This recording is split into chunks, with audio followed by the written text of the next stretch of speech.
July 30th, 2025, a study from the University of Montreal Health Center suggests that patients with higher grade incidental prostate cancer may actually live longer if they undergo radical prostatectomy rather than radiation therapy.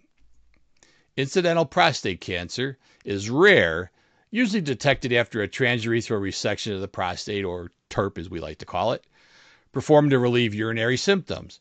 Because it's uncommon, doctors have long debated whether surgery or radiation is the better approach. Researchers reviewed data from the SEER database covering the years 2004 through 2015. They identified 1,466 men diagnosed with stage CT1A or CT1B lesions found by inadvertent prostate cancer after TURP.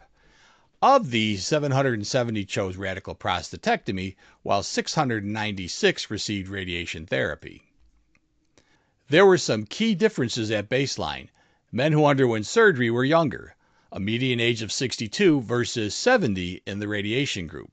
They also had slightly lower PSA levels and lower Gleason scores. Now here's where it gets interesting.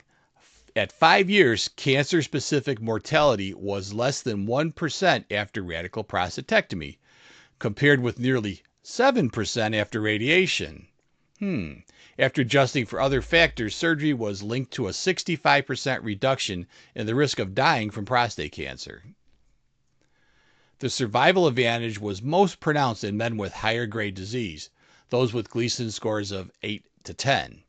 In fact, for this subgroup, the risk of dying from prostate cancer was about 70% lower with surgery than with radiation. But the study does have its limitations. It did not include details about the extent of surgery performed or the intensity of radiation given. And because it was retrospective, we can't assume causation, only association. Even so, the investigators conclude that for men with higher grade incidental prostate cancer, radical prostatectomy should be strongly considered over just radiation therapy.